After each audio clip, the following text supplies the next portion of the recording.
નમસ્કાર, હું છું ભાવિકા. કલાકારોની વાત કરતા હોઈએ ત્યારે તે કોઈ પરિચયના મોહતાજ નથી તેવું કહેવામાં આવે છે, કારણ કે તેમની કલા અને તેમનું કામ જ બોલતું હોય છે. પણ ના, મારે પરિચય આપવો છે, કારણ કે આ પરિચય બનાવવામાં પણ ઘણી મહેનત લાગતી હોય છે. એ પરિચય બનાવતા સુધી એ પાછળની સ્ટ્રગલ ખૂબ મહત્ત્વની રહેલી હોય છે. એ દરેક કેરેક્ટર જે તમારા સુધી પહોંચ્યા હોય છે એની પાછળનો જે વ્યક્તિ કેટલી મહેનત કરતો હોય છે એ પરિચય બનાવવા માટે, મારે એ જાણકારી, એ વ્યક્તિત્વ તમારા સુધી પહોંચાડવું છે.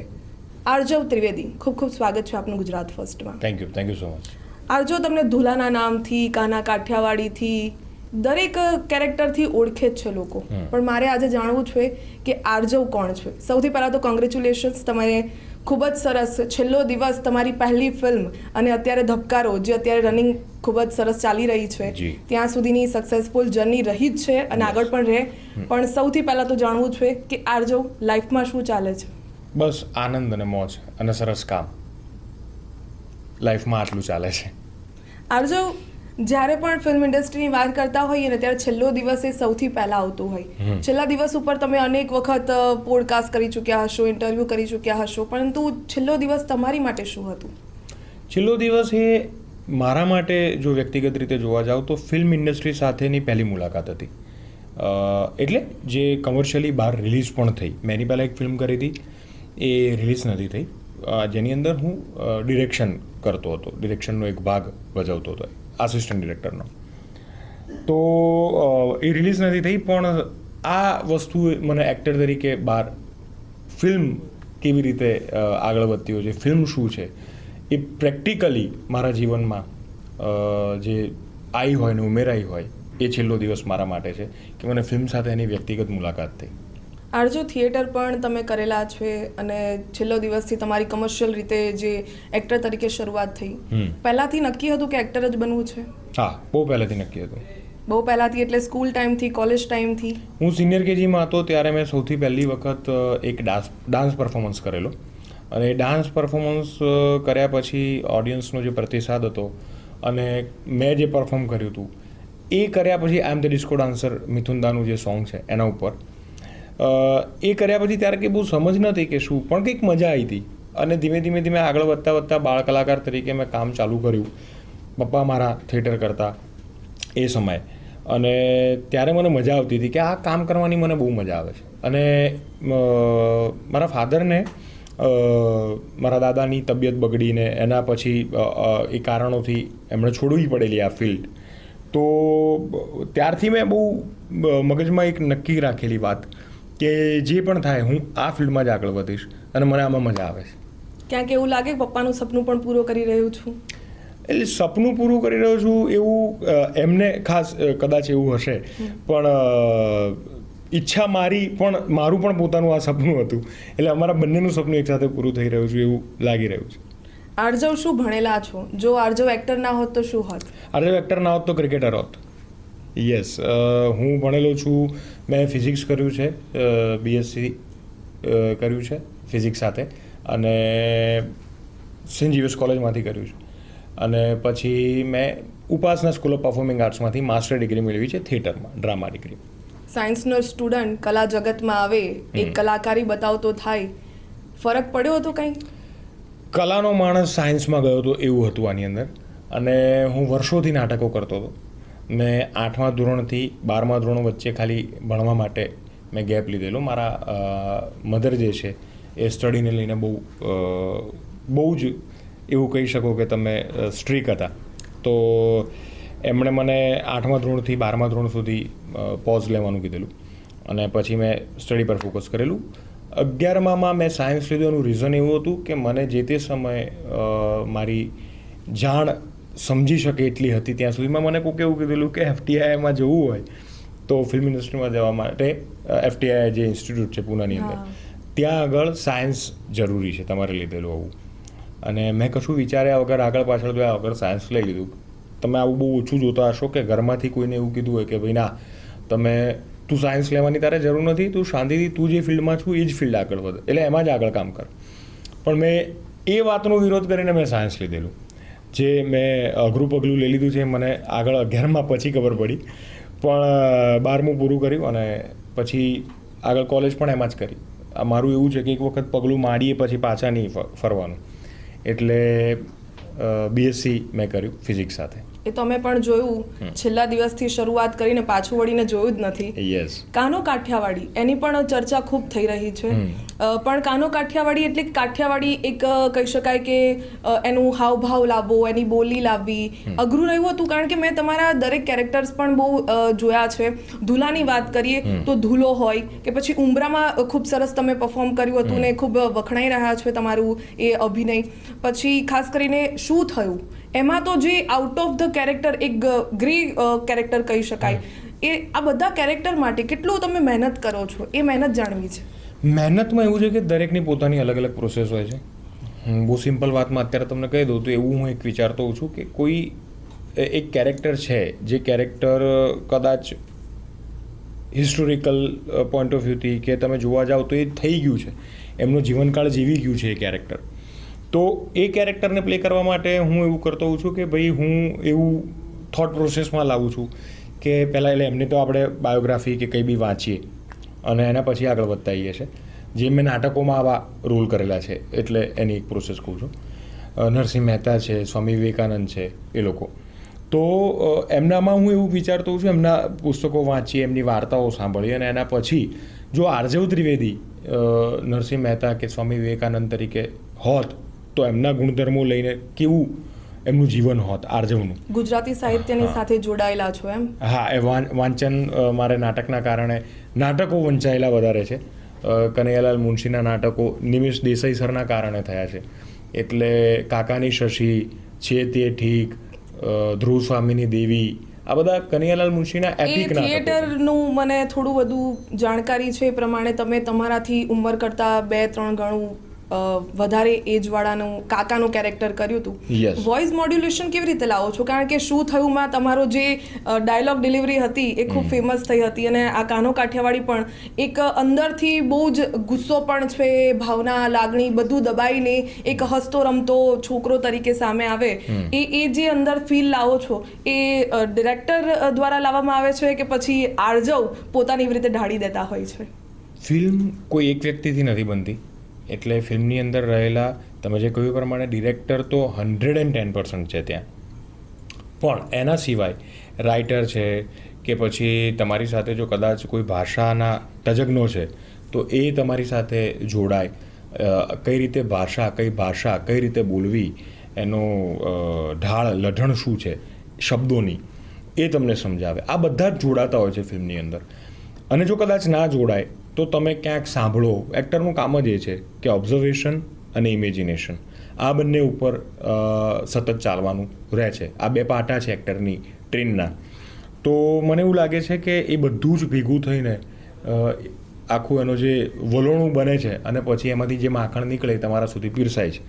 તો સમજ મારી જે પોતાની છે એ પ્રમાણે કે એક યંગ છોકરો હોય તો એનો અવાજ અલગ હોય, એક કોઈ પીઢ વ્યક્તિ હોય તો એનો અવાજ અલગ હોય, અલગ અલગ પ્રકારના કેરેક્ટરના અવાજ અલગ હોઈ શકે. એ તમે ડબિંગમાં બી કરી શકો અને ડબિંગ એટલે જે એન્જિનિયર બેઠા છે, સાઉન્ડ એન્જિનિયર, એ પોતે બી કરી શકે.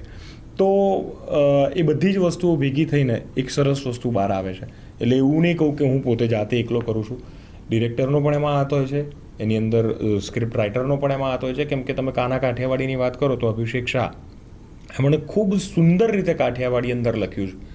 અને પછી જેમણે ગીતો લખ્યા છે વિરલભાઈએ, એ પોતે કાઠિયાવાડી છે. એમની સાથે બેસીને અમે ચર્ચાઓ કરી કે દ્વારકામાં બોલાતું જે કાઠિયાવાડી છે એ કાઠિયાવાડી શું, કેમ કે કાઠિયાવાડી પણ અલગ અલગ કાઠિયાવાડી છે. એ સૌરાષ્ટ્રનું કાઠિયાવાડ તમે સાંભળો કે તમે સુરેન્દ્રનગરનું સાંભળો, એટલે સૌરાષ્ટ્રનું રાજકોટનું, તમે અલગ અલગ જગ્યાએ જાઓ તમે બોલી બદલાય એ તો આપણા જોવા જ મળે છે. યસ. તો એ દરેક કાઠિયાવાડની બોલી અલગ છે. એમાં દ્વારકામાં મને જે જાણવા આ લોકો સાથે મળ્યું એ એવું હતું કે આ રીતે કાઠિયાવાડી બોલાય છે કે ક્યાંક તમને એવું લાગે કે સરળ બોલી ગયા, કદાચ કાઠિયાવાડી નથી શબ્દ, પણ ક્યાંક એવું લાગે કે આ વધારે પડતો કાઠિયાવાડી શબ્દ છે. એવું મિક્સચર છે ત્યાં, એવું મને આમના દ્વારા જાણવા મળ્યું અને બહુ ઇન્ટરેસ્ટિંગ વાત મને મળી, શીખવા પણ મળ્યું. એટલે આવી રીતે ભેગા મળીને હાથથી હાથ પકડીને ખભેથી ખભા મેળવીને લોકો ચાલતા હોય છે. આર્જવ, ધબકારો ફિલ્મનો તમારો કોઈ ડાયલોગ કાઠિયાવાડી લેંગ્વેજમાં મારે સાંભળો જ છે કે એ બોલી એ લહેકો કેવો હતો? એ બહુ મસ્ત લેખો હતો. જે પહેલું ઇન્ટ્રોડક્શન જ છે કે એ જય દ્વારકાધીશ, મારું નામ કાનો કાઠિયાવાડી. એ છે ને નામની છે ને બહુ લાંબી વાર્તા છે, પછી ક્યારેક કરશું નિરાતે. ઓલી પડી ને એ આપણી ટેક્સી, હજુ ઓ પડી એ જ આપણી ટેક્સી ને એ જ આપણું ઘર ને એ જ આપણું અંધું હો. આ ઇન્ટ્રોડક્શનનો પહેલો ડાયલોગ છે કાના કાઠિયાવાડીનો ધબકારામાં. અમદાવાદી છોકરો કાઠિયાવાડી લેંગ્વેજ પેલી બોલીને પોતાની અંદર સમાઈ લેતો હોય એવું આ ધબકારો ફિલ્મમાં લાગ્યું. ધબકારો એ તમારી ફિલ્મ તમને કેટલી પોતીકી લાગી? કારણ કે ધુલાનું કેરેક્ટર મારે પહેલાં તો બધા લોકો ઘરે ઘરે જાણે જ છે, પણ એ ધુલા પછી તમે બધા કેરેક્ટરમાં બહુ જ મહેનત કરી છે, પણ એક કેરેક્ટર લોકોના મનમાં છપાઈ જાય ને કે હા એ છેલ્લો દિવસવાળો ધુલો, તો તમને લાગે કે એ કેરેક્ટરમાંથી બહાર નીકળવા માટે કે પછી દરેક કેરેક્ટરને લોકો સુધી પહોંચાડવા માટે પણ તમે મહેનત કરો છો? બિલકુલ 100%. જો ઘણા લોકોને એવો વાંધો હોય કે આ કેરેક્ટરથી મને ઓળખે છે, એક્ટર તરીકે મને એવું લાગે છે કે તમારા માટે બહુ મોટી જીત છે કે કોઈ એક કેરેક્ટરથી તમે ઓળખાવ છો, તમે ભજવેલા. તો હું જરા બી એમાં દુઃખી નથી અને મને ગમે છે કે લોકો મને એ કેરેક્ટર દ્વારા બોલાવી રહ્યા છે. મારો જે પ્રશ્ન એ છે કે હું એવો પ્રયત્ન કરી રહ્યો છું કે એ કેરેક્ટર તો યાદ રહે જ લોકોને, પણ એની સાથે સાથે બીજા જે કેરેક્ટર શું કરવું એ પણ યાદ રહે. એટલા માટે થઈને હું અલગ અલગ કેરેક્ટર્સ, અને મેં ધુલા પછી એ કેરેક્ટર પછી બહુ જલ્દી નક્કી કરેલું કે હું સેમ કેરેક્ટર ક્યારેય નહીં કરું. હમણાં જ એક ફિલ્મને મેં ના પાડી just because of similar to that character. એ ધુલાનું જ નહોતું પણ સિમિલર તમે એમ કહી શકો, એક નાની થ્રેડ હતી, પણ મેં ના પાડી એ કેરેક્ટર કરવાની. સો મને એવું લાગે છે કે દરેક કેરેક્ટરની પાછળ હું એટલા માટે એવું એક પ્રયત્ન કરી રહ્યો છું કે અલગ હોવું જોઈએ, જે મને બી ચેલેન્જિંગ હોય અને જોનારને બી એવું લાગે કે ના આ આના કરતાં અલગ છે, આ આના કરતાં અલગ છે. ઘણા લોકોને એ ખબર જ નથી કે આ કેરેક્ટર જે કર્યું એ ધુલાએ કર્યું છે. એ જ્યારે એમને પછીથી રિયલાઇઝ થાય ત્યારે મારી સાથે બેસીને એમણે ઘણી બધી વાત કરી છે કે યાર તમે કમ્પ્લીટલી અલગ કામ કર્યું છે આની અંદર. એટલે એ મને જેમ કે 53મું પાનું તમે જોશો તો 53મા પાનામાં મેં એક કબીર શાસ્ત્રી નામના એડવોકેટનું પાત્ર ભજવ્યું છે. તમે જોશો તો હું પોતે નહીં કહું, તમે જોઈને કહેજો, પણ મને ઘણા લોકોના જે રિવ્યૂ મળ્યા છે એવા મળ્યા છે કે ક્યાંય કોઈ પ્રકારના પાછલા કરેલા કેરેક્ટર્સની કોઈ છાંટ નથી. ના બિલકુલ એ જ કહી રહી છું કે એ જે ધુલાધાના કેરેક્ટરથી લઈને હેલારુમાં પણ અમે જોયું છે કે ધુલાનું કેરેક્ટર એટલે કે કોલેજનો એક છોકરો, અને ત્યારબાદ જે હેલારુમાં તમારું કેરેક્ટર હતું એકદમ જ અલગ, કે એકદમ એક ઓબ્વિયસલી તમારા લુકમાં તો ચેન્જ જોવા મળ્યો છે જ, અને પણ સાથે એક મેચ્યોર વ્યક્તિ જ્યારે એક ક્રૂર બની જતો હોય એ પણ પેલી કોઈ પ્રકારની સંવેદના તેનામાં ના હોય એ પણ જોવા મળ્યું હતું. પણ એ જે ધુલાનું કેરેક્ટર હતું એમાં તમારું જે બોડી હતું એ તમે હેલ્ધી હતા, એ પછી શું મોટિવેશન પોતાની જાતે લીધું, કેવી રીતે પછી એક ફિટનેસ ફ્રીક આર્જવ અમને જોવા મળ્યા? જો એમાં એવું છે કે જ્યારે તમને તમારી જાતને અંદરથી ઠેસ વાગે કોઈ બી વસ્તુને લઈને, ત્યારે બદલાવ ઊભો થાય, ત્યારે બદલાવની શરૂઆત થાય. હું જ્યારે કોલેજ કાળમાં હતો ત્યારે મારા મિત્રો, મારો એક મિત્ર છે ન્યૂઝીલેન્ડમાં, સુરીલ મહેતા, ખૂબ અંગત મિત્ર છે મારો, સૌથી ક્લોઝ મિત્ર. અમે લોકો બહુ જ ફૂડી, અને અમે એટલું બધું એક્સપ્લોર કરતા ખાવાનું કે અમને જોઈને અમારા મિત્રો બી, ગ્રુપના સર્કલના લોકો એમ કહેતા હતા કે આ બે જણ જે ખાય છે ને ભાઈ એવું કોઈ ના ખાઈ શકે. તો અમે એટલા બધા ફૂડી હતા, એટલું બધું ખાતા હતા. અને પછી સમહાઉ ડ્યુરિંગ ધ શૂટ મને એક જગ્યા પર એવું રિયલાઇઝ થયું, મેં મારો એક ફોટો જોયો એના પછી, કે આવો આર્જવ તો ના જોવો જોઈએ, આ નહીં ચાલે. અને એના પછી છેલ્લો દિવસનું શૂટિંગ પત્યું ને પછી તરત જ મેં ચાલુ કરેલું.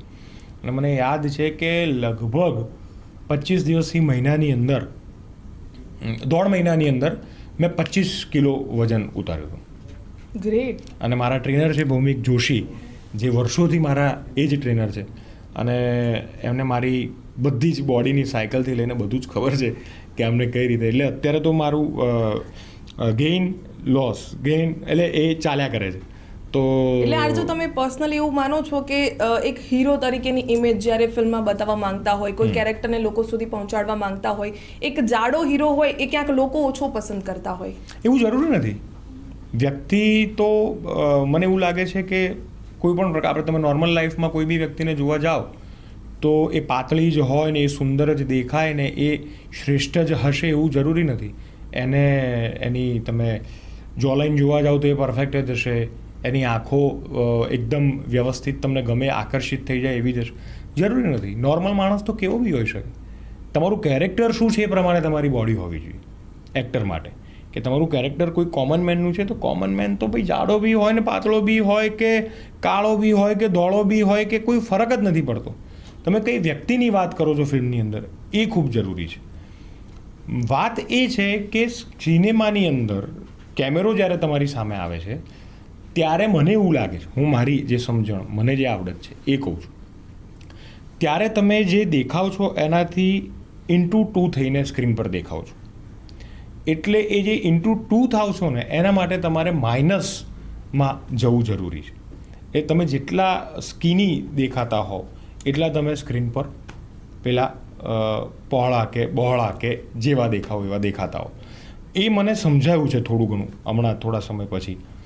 તો પ્રયત્ન હું એવું કરતો હોઉં છું કે જ્યારે કદાચ કોઈ કેરેક્ટરની એવી ડિમાન્ડ છે કે આ સ્કીની હોવો જરૂરી છે તો એના માટે હું અમુક પર્ટિક્યુલર ટાસ્ક છે જે કરતો હોઉં છું મારા ટ્રેનર સાથે ભેગા થઈને. અગેન ભૌમિક જોશી જેમનું નામ છે. તો એ બહુ ઇઝી પડે છે ત્યાં પહોંચવામાં અને બહુ સારી રીતે કેરેક્ટર બહાર આવતું. ઘણા એક્ટર્સના મેં સાંભળેલા છે એવું કહેતા હોય કે જાણે પણ કોઈ કેરેક્ટર છે તેના વિશે વાત કરતા હોય કે સમજણ પડતી હોય તો એ કેરેક્ટરમાં ડૂબી જતા હોય. એ પોતાને એ વ્યક્તિ સમજી લેતા હોય કે ના હું એ વ્યક્તિ છું, એવી રીતે એક્ટ કરવું અને પછી પરફોર્મ કરતા હોય એટલે રિયલિસ્ટિક લાગે. શું ખરેખર આર્જવ પણ એવું કરે છે? કારણ કે એક્ટર એટલે કે એવું કે એક પરફોર્મ કરવાનું છે, આપણે જે નથી એ બતાવવાનું છે, લોકો સુધી એ કેરેક્ટરને પહોંચાડવાનું છે. પણ આપ એમ માનો છો કે બધા કેરેક્ટર્સ એવા હોય કે પોતે પણ એવી રીતે બની જતા હોય છે? બધા એક્ટર્સની મેં કહ્યું એ પ્રમાણે મેથડ અલગ હોય છે. મારી મેથડ એ નથી. મારી મેથડ છે switch on switch off.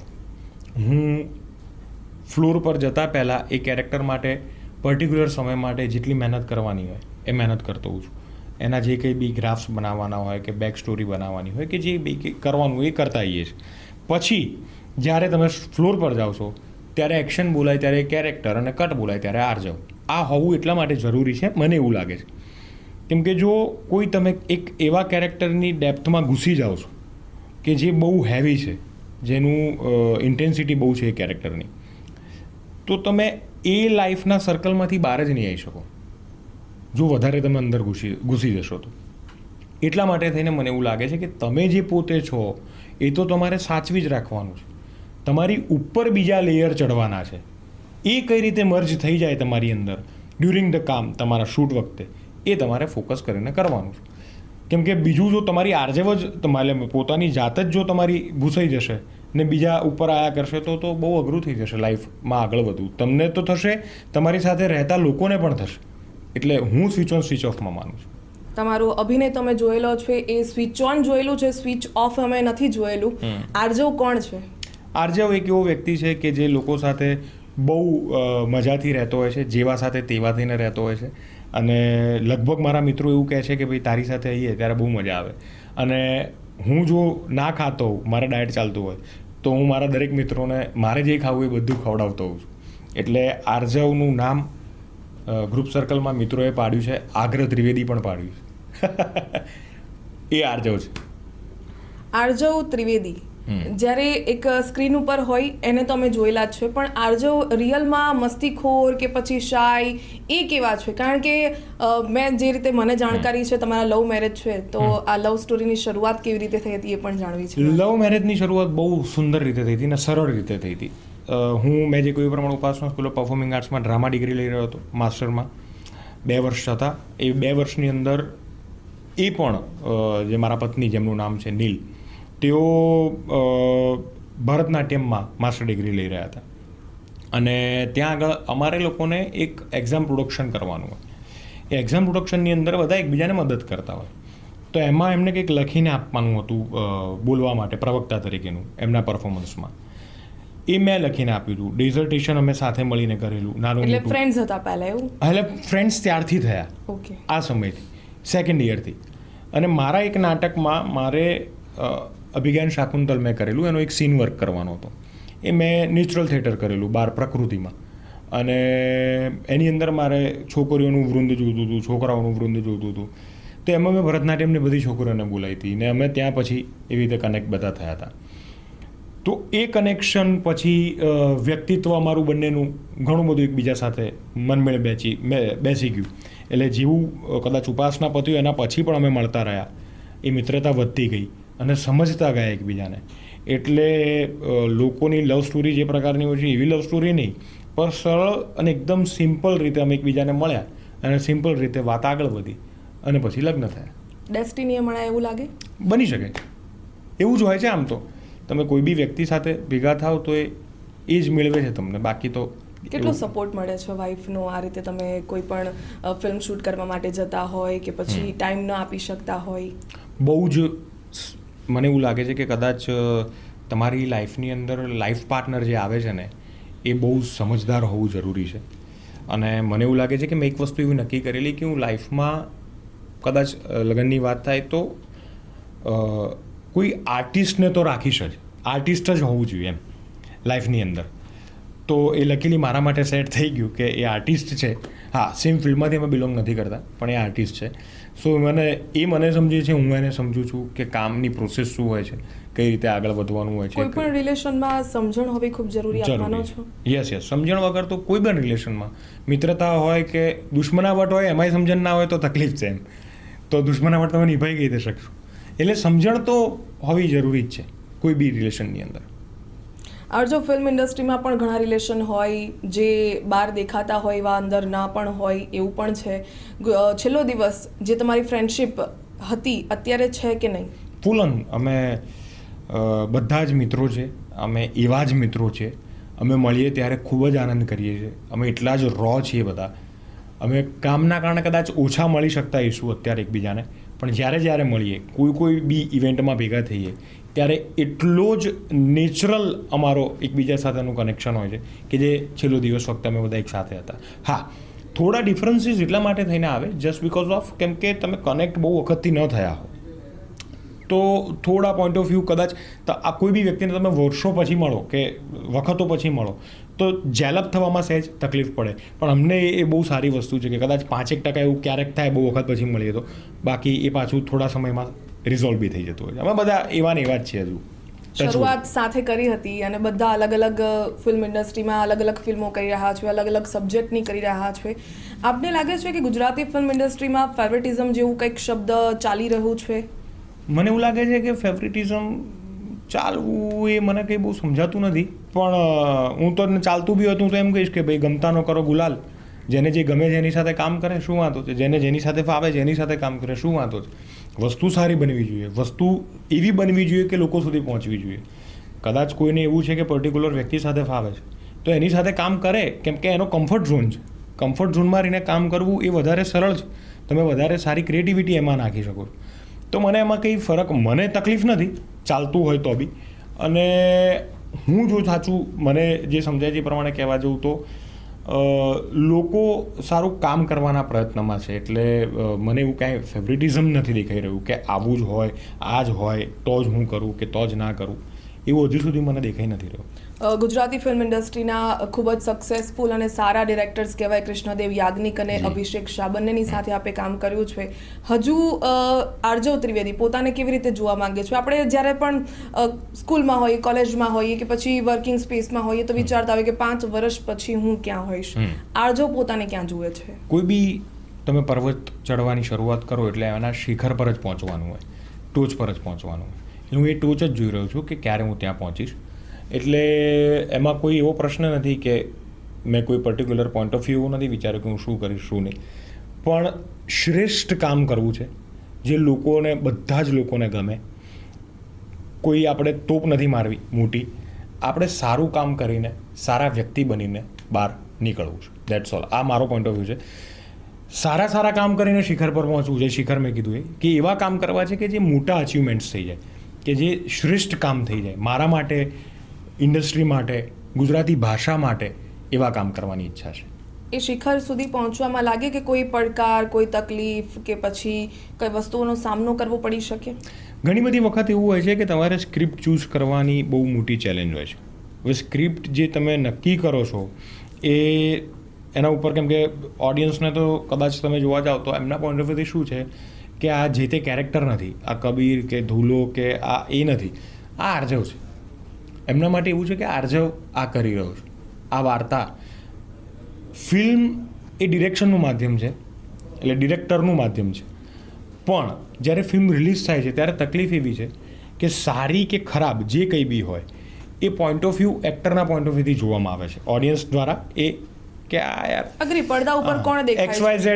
XYZ એક્ટરની film મજા ના આવી યાર, કાં તો બહુ મજા આવી XY ભાઈ આના શું કામ કર્યું, આ બહુ મોટી તકલીફ. અને પછી જે સમજુ પબ્લિક છે બધા ડિરેક્ટર સુધી પહોંચે છે કે આપણે બહુ ગજબ ફિલ્મ બનાવી છે. હવે બધાને ઘરે બેસીને ફિલ્મ જોવાની ખબર પડી ગઈ છે.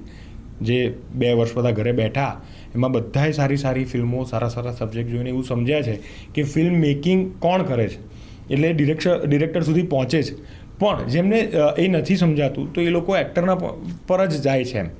તો એ એક ચેલેન્જ છે કે ભાઈ તમે ફિલ્મ કઈ વાર્તા કઈ ચૂઝ કરો છો, એમાં જો કદાચ ગફલત થઈ જાવ તો એ ચેલેન્જ છે તમારા માટે. શું લાગે કેવા ટાઈપની ફિલ્મ, કેવા સબ્જેક્ટની ફિલ્મ બનવી જોઈએ? મને એવું લાગે છે કે સમાજને ક્યાંક ને ક્યાંક કંઈક નાનો મેસેજ મળતો હોય એવી ફિલ્મ હોવી જોઈએ. અને કદાચ જો એવું નથી કરી શકતા તો પબ્લિકને 2 કલાક આવે અને માત્ર આનંદ કરીને જાય, એમના જીવનનો બધો જ ભાર, થાક, વિચાર, સ્ટ્રેસ ભૂલીને જાય એવી ફિલ્મ બનવી જોઈએ. કેમ કે આફ્ટરઓલ આ એન્ટરટેનમેન્ટનું માધ્યમ છે. એન્ટરટેનમેન્ટની સાથે તમે જો કોઈ મેસેજ આપો છો તો વિચ ઇઝ વેરી ગુડ, પણ જો કદાચ એવી નથી તમારી વાર્તા તો એન્ટરટેનમેન્ટ તો મળવું જ જોઈએ, 110% ભારોભાર મળવું જોઈએ એવી ફિલ્મો બનવી જોઈએ.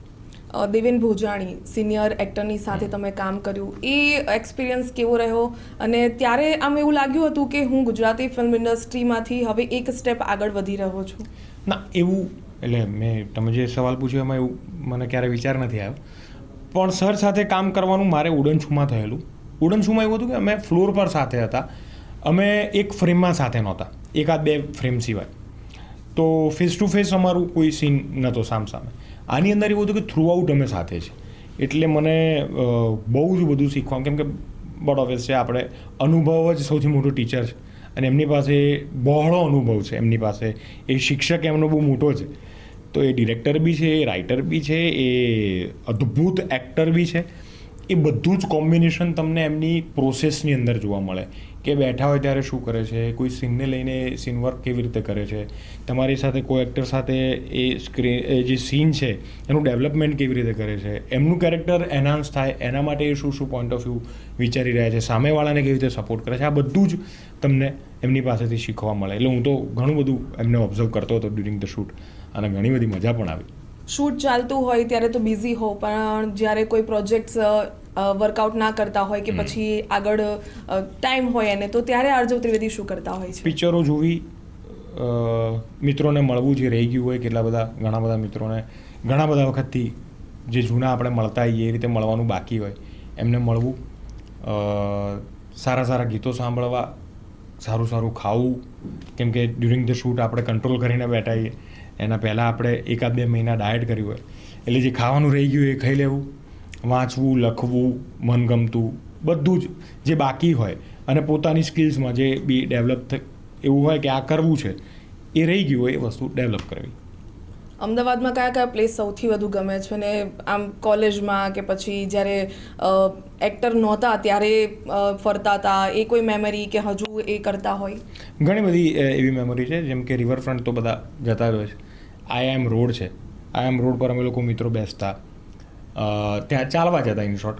પછી એક જગ્યા છે જ્યાં હું સાંજે કાં તો સવારે દોડવા માટે જતો હોઉં છું, યુનિવર્સિટીની એક જગ્યા છે, એ હજુ બી હું જઉં છું. ભાગ્યે જ લોકોને ખબર છે એટલે બોલતો નથી કઈ જગ્યા છે. અને ત્યાં બહુ સરસ મજાનો ટ્રેક છે, જવાની મજા આવે, તમને દોડવાની મજા આવે, સાંજ પડતી હોય તો સાંજને અનુભવવાની મજા આવે. એટલે હું વર્ષોથી હું ને મારા વાઈફ ત્યાં જતા ચાલવા સાંજે. કેમ કે જેવું અમારું કોલેજનું કામ પતે અને ત્યાંથી અમે પછી ત્યાં ચાલવા માટે જતા હતા. તો એ સ્પેસ, એ જગ્યા હજુ બી એવી છે કે એટલી જ શાંત અને એટલી જ સરસ. તો ત્યાં નેચર બી છે, તો ત્યાં ચાલવાનું વધારે પ્રિફર કરતો હોઉં છું. કહી ના દેતા પ્લેસનું નામ, નહીં તો લોકો ત્યાં પહોંચી જશે. કારણ કે આરજવ ત્રિવેદીને મળવું, એની સાથે સેલ્ફી લેવી, એની સાથે વાતો કરવી, કે પછી એક ઇન્ટરેક્શન થાય, કોને ના ગમે? કેટલું ગમી રહ્યું છે આરજવને આ? મને બહુ ગમી રહ્યું છે. લોકોને આપણા સુધી પહોંચવું હોય, લોકોને આપણું કામ ગમે, એ કામના લીધે પહોંચવું હોય કે તમે જે કામ કર્યું છે એ એવું છે કે એ વ્યક્તિને એટલું બધું ગમી ગયું છે કે તમારી સાથે એમને વાત કરવી છે. એ મારા માટે બહુ મોટી વાત છે. તમે એ તમારા ચાહક બની જાય, તમને પ્રેમ કરવા લાગે, કે તમે તમારા કામને પ્રેમ કરવા લાગે. એ વસ્તુ બહુ એક્ટર તરીકે મને બહુ આકર્ષિત કરે છે એ વસ્તુ. એટલે મને અત્યારે જે કંઈ બી ચાલી રહ્યું છે બહુ ગમે છે. હા, ક્યાંક ક્યાંક એવું પણ થતું હોય કે તમને તમારી પ્રાઇવેટ સ્પેસની અંદર ક્યાંક જો પ્રશ્ન ઊભો થાય તો ત્યારે એવું થતું હોય ઇરિટેટ કે ભાઈ આ ના થવું જોઈએ, પણ it's a part of job, એટલે એમાં કંઈ પ્રશ્ન નથી. એવું ક્યારે કોઈ કિસ્સો બન્યો છે કે એ ટાઈમે એવું ફીલ થયું કે થોડી પ્રાઇવસી આપવી જરૂરી હોય છે એક્ટર્સને? હા, એવું ઘણી બધી વખત થતું હોય છે કે તમે ક્યાંક ડિનર કરવા જાઓ, તમે ક્યાંક તમારા ફેમિલી સાથે હો, તમે કદાચ ક્યાંક બહાર ફરવા ગયા હો, તો ત્યાં આગળ તમે તમારી પોતાની પર્સનલ લાઈફને જીવવા માટે ગયા છો બહાર ફરવા કેવી. તો હમણાં જ હું ટ્રાવેલ કરીને આવ્યો, તો એ ટ્રાવેલ દરમિયાન બી એવી ઘણી બધી વસ્તુઓ છે, પણ હું એને અવોઇડ કરી દેતો હોઉં છું કે હું રિક્વેસ્ટ કરીને એમને સમજાવી દેતો હોઉં છું કે હમણાં આપણે રહેવા દઈએ એમ, કેમ કે હું મારી સ્પેસમાં છું, તમે તમારી સ્પેસમાં રહો. અને લોકો સમજુ બી હોય છે, સમજી પણ જાય છે. સો એવું થતું હોય છે બધા લોકો, મારી સાથે નહીં, બધા સાથે થતું હશે અને અલગ અલગ રીતે થતું હશે. સો યા, એ તો છે જ, એ થાય છે. આરજો, અમે તમને અલગ અલગ કેરેક્ટર્સમાં બહુ જ ખૂબ જ સુંદર રીતે અભિનય કરતા જોયા છે, હજુ પણ જોવા માંગીએ છીએ. આરજો પોતાને કયા કેરેક્ટરમાં જોવા માંગે છે હવે? મેં ઘણા બધા પોડકાસ્ટમાં કહ્યું પણ છે કે હું એક એવા કોઈક સરસ મજાના રાજાનો રોલ કરવા માગું છું, જેમ કે સિદ્ધરાજ જયસિંહ છે, પછી તમે કલાપી લઈ લો, તમે રાણા પ્રતાપ લઈ લો. એટલે એનું રીઝન શું? મારે આવું એક કેરેક્ટર કરવું છે, મારે કેરેક્ટર કરવું છે, એ મારી ઈચ્છા છે. અને કોઈ એક એવા ઇન્સ્પેક્ટરનું કેરેક્ટર કરવું છે કે જે તમે જોવા જાઓ તો સ્પેશિયલ 26માં મનોજ બાજપાઈએ કર્યું છે, આવા ઘણા બધા, નવાઝુદ્દીન સાહેબે કર્યું છે, કે એવા ઘણા બધા લોકોએ અમુક ફિલ્મોની અંદર એ કેરેક્ટર ઇન્સ્પેક્ટરના કર્યા છે. એવું એક ઇન્સ્પેક્ટરનું કેરેક્ટર મારે કરવું છે. ગુજરાતી ફિલ્મ ઇન્ડસ્ટ્રીનો ટર્નિંગ પોઈન્ટ છેલ્લો દિવસ તો બની હતી, પણ બોલિવૂડ જુઓ, સાઉથની ફિલ્મો જુઓ, કે દરેક પોતાના રિજનલ લેંગ્વેજમાં ખૂબ સારું કરી રહી છે. આપણી લેંગ્વેજ પણ ખૂબ જ સરસ રીતે અત્યારે નેશનલ સુધી પહોંચવું એ ખૂબ મોટી વાત કહી શકાય.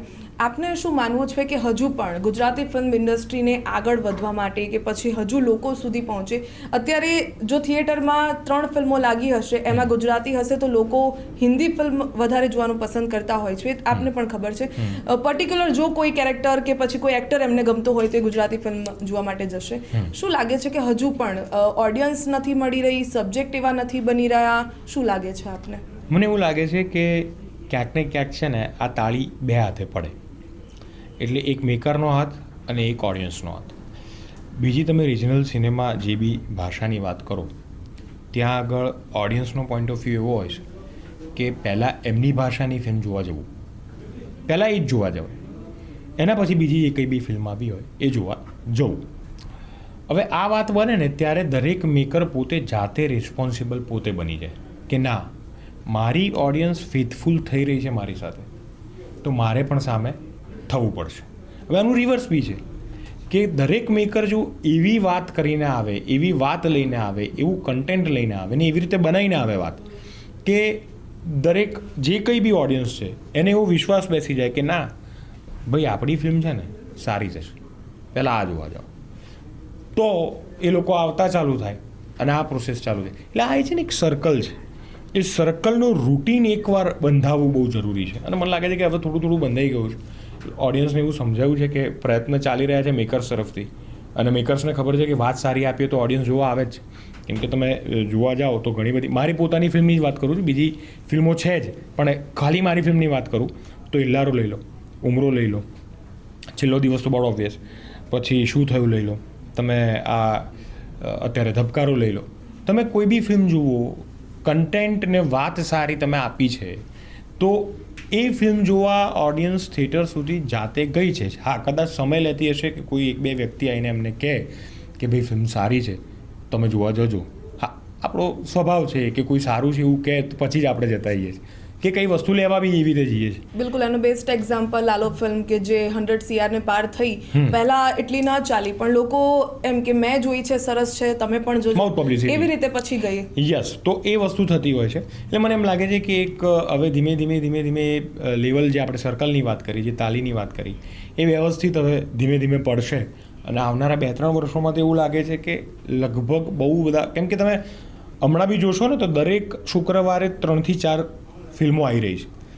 એ એટલીસ્ટ 2 તો સારી હશે ને, ચલો એક તો સારી હશે ને જે ઓડિયન્સને ગમે 4માંથી, એમ રેશિયો કાઢવા જઈએ તો એ ઇન્ડસ્ટ્રી માટે બહુ સારું છે, એક્ટર્સ માટે બહુ સારું છે, મેકર્સ માટે બહુ સારું છે, અને આપણી ગુજરાતી ભાષા માટે બહુ સારું છે ખાસ કરીને. આરજવ ત્રિવેદી, છેલ્લો સવાલ કે આરજવ હવે કઈ ફિલ્મોમાં જોવા મળી શકે, કેવા ટાઈપના કેરેક્ટર્સમાં જોવા મળી શકે? તમારું ડ્રીમ તો તમે શેર કરી દીધું, પણ અપકમિંગ કોઈ પ્રોજેક્ટ્સ હોય તો? મારી એક ફિલ્મ આવી રહી છે જેનું નામ હજુ સુધી એ લોકોએ બહુ બહાર પાડ્યું નથી, અને આગળ ક્યારે આવવાની છે એની કોઈ ડેટ બી નથી ડિસ્ક્લોઝ હજુ કરી, એટલે હું વધારે વિશેષ વાત એના વિશે નહીં કરી શકું. પણ એવું કહી શકું કે અત્યારે જે કમર્શિયલ આપણે ટ્રેન્ડ ચાલે છે એવી વાર્તા નથી, એક્સપેરિમેન્ટલ વાર્તા છે, જરાક આર્ટિસ્ટિક પોઈન્ટ ઓફ વ્યૂથી બનેલી વાત છે. મેં કામ કર્યું ત્યારે મને બહુ મજા આવી, હવે બની કેવી છે મેં જોઈ નથી, એટલે એના વિશે મને ખ્યાલ વધારે નથી કે કેવી એનું પ્રેઝન્ટેશન શું છે, પણ મને કામ કરવાની બહુ મજા આવી. અને કદાચ મને મજા આવી છે એટલે મારી જે થિયરી કહે છે એ પ્રમાણે જે લોકો જોશે એને મજા તો મારા જેટલી ના આવે તો થોડી મજા તો આવશે જ. ગમતું કામ છે તમારું, તમે પહેલાંથી જ વિચાર્યું હતું કે એક્ટર બનવું છે અને તે કામ કરી રહ્યા છો, પણ એક કહેવાય ને કે જીવનમાં જીવવા માટે પૈસા પણ જરૂરી હોય. ફિલ્મ ઇન્ડસ્ટ્રીમાં ગમતું ને મનગમતું બધું જ મળતું હોય, પણ સાથે પૈસા મળવા પણ જરૂરી હોય. શું ગુજરાતી ફિલ્મ ઇન્ડસ્ટ્રીથી પૈસા મળી રહ્યા છે? મળી રહ્યા છે. એક જગ્યા ઉપર પહોંચ્યા પછી મળી રહ્યા છે, અને એનું રીઝન છે કેમ કે બટ ઓબ્વિયસ છે તમે જે લેવલ પર તમારે લેવલ દરેક જગ્યા પર પાર કરવા પડે. વિશ્વની કોઈ બી જગ્યા પર તમે જશો ત્યાં દરેકની એક ફરિયાદ તો હશે કે મારું જે લેવલ છે એ પ્રમાણેના મને પૈસા નથી મળી રહ્યા. આવી ફરિયાદ આર્ટિસ્ટના પોઈન્ટ ઓફ વ્યૂથી રહેતી હોય છે. હવે આ તમે બહુ અંદરથી ટેકનિકલી વિચારવા જશો ને તો તમને સમજાશે કે પ્રોડક્શન હાઉસ જે છે એને કેટલું સ્ટ્રગલ કરવાનું હોય છે, અને એક્ટર્સ જે છે એ પોતાની જે કંઈ બી ફીઝ માગી રહ્યા છે તો એમના પોઈન્ટ ઓફ વ્યૂથી એ સાચા છે. એટલે દરેકને પોતાનું સત્ય છે. પણ તમે જો ગુજરાતી ઇન્ડસ્ટ્રીની વાત કરો છો પર્ટિક્યુલર, તો હું એવી વાત કરીશ કે ભાઈ ના, એવું નથી કે તમને ના મળતા હોય પૈસા મળે છે. જે પ્રમાણે તમે કામ કરો એ પ્રમાણેના પૈસા મળે છે. સરસ રીતે બધા સારી સગવડથી, તકલીફ અગવડો પડે એવી રીતે કોઈ કામ નથી કરતા, વ્યવસ્થિત રીતે કામ કરે છે.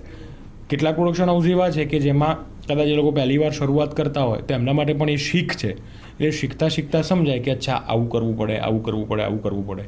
પણ એ અત્યારે મને એવું લાગે છે કે વિચ ઇઝ ઓકે, આગળ જતાં સમજાઈ જશે. પણ જે પ્રમાણેનું આપણી એક ફિલ્મનું જે બજેટ હોય છે એ પ્રમાણે બધાને વ્યવસ્થિત પૈસા મળતા હોય છે. ગુજરાતીઓ પાસે તો પૈસા છે જ, સૌથી વધારે ગુજરાતીઓ પાસે પૈસા છે, એટલે ગુજરાતી ઇન્ડસ્ટ્રીમાં તો પૈસા હોવા જ જોઈએ, અને છે જ. આરજવ, ખૂબ સરસ, અમને જોવું ગમે એ પ્રકારની ફિલ્મો આપી છે અને આગળ પણ આપતા રહેશો એવી શુભકામનાઓ સાથે. થેન્ક યુ સો મચ અમારી સાથે જોડાવા માટે. Thank you.